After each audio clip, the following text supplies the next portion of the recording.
वाक़या करबला से एक रात पहले इमाम हुसैन और अहले बैत अलैहिमुस्सलाम का तारीख़ी मुकालमा।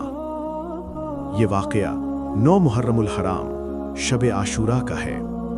करबला का मैदान, सामने यजीदी लश्कर, हज़ारों तलवारें, पीछे अहले बैत, चंद जानिसार, बच्चे, ख़वातीन। इमाम हुसैन जान चुके थे कि अगला दिन शहादत का दिन है।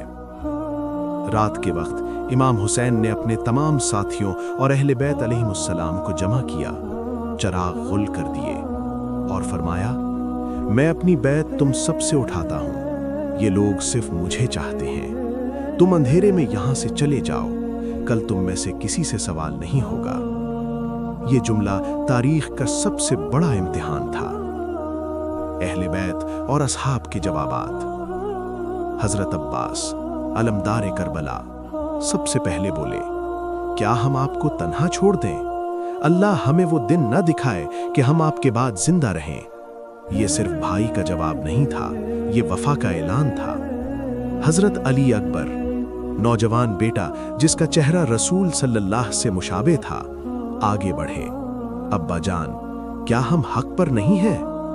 इमाम हुसैन ने फरमाया, क्यों नहीं, हम हक पर हैं। हज़रत अली अकबर ने कहा, फिर हमें मौत की परवाह नहीं। ये जुमला नौजवानों के लिए क़यामत तक का पैगाम है। एक लम्हा आया जब ज़ैनब की आवाज़ लरज़ गई, भाई, क्या वाकई सब खत्म हो जाएगा? इमाम हुसैन ने सब्र के साथ फरमाया, अल्लाह तुम्हारा निगहबान है, सब्र करना, अल्लाह साबिरीन के साथ है। यहाँ से ज़ैनब का किरदार करबला शुरू होता है। इसी रात इमाम हुसैन ने फरमाया, मैं मौत को सआदत के सिवा कुछ नहीं समझता और जालिमों के साथ जिंदगी को जिल्लत। ये जुमला नहीं, ये इस्लाम का मंशूर है।